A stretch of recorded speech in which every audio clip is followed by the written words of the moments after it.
Méditer peut-il être désagréable? Alors méditer en soi n'est pas désagréable, mais dans la méditation pleine conscience, comme, l'intention est de venir rencontrer, et d'être présent à toutes les expériences qui se font partie de nos vies, eh bien, il y a des expériences aussi désagréables. Nos vies ne sont malheureusement pas des vies de bisounours avec, joie, allégresse, bonheur et amour. Il n'y a pas que ça en tout cas et donc quand nous nous posons pour méditer, nous rencontrons aussi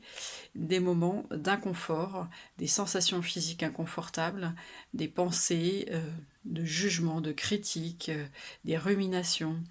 des émotions, que nous trouvons inconfortables, désagréables, stressantes. Et donc ce moment-là est un moment crucial aussi dans la méditation pleine conscience, puisque nous allons apprendre à apprivoiser ces moments, puisque habituellement nous cherchons plutôt des moyens pour gérer ce stress, ce désagréable, cet inconfort, cette douleur, et on va chercher des moyens comme la distraction, voilà, aller sur les réseaux sociaux, regarder la télé, manger, bon, voilà. En tout cas, se distraire pour ne pas être avec ce truc-là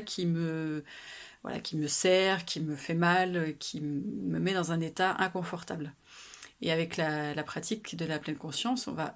plutôt apprendre à être avec du mieux que nous pouvons.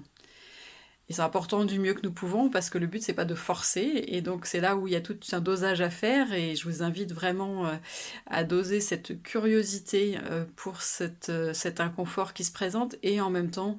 euh, on apprend aussi à avoir une espèce de recul, une forme de bienveillance pour soi, pour ne pas être dans la force, pour pas rencontrer avec force, mais rencontrer voilà, avec douceur et comme on peut. Donc sans être dans la contrainte et dans l'absolu, c'est tout un dosage qui voilà, qui peine d'être appris et accompagné.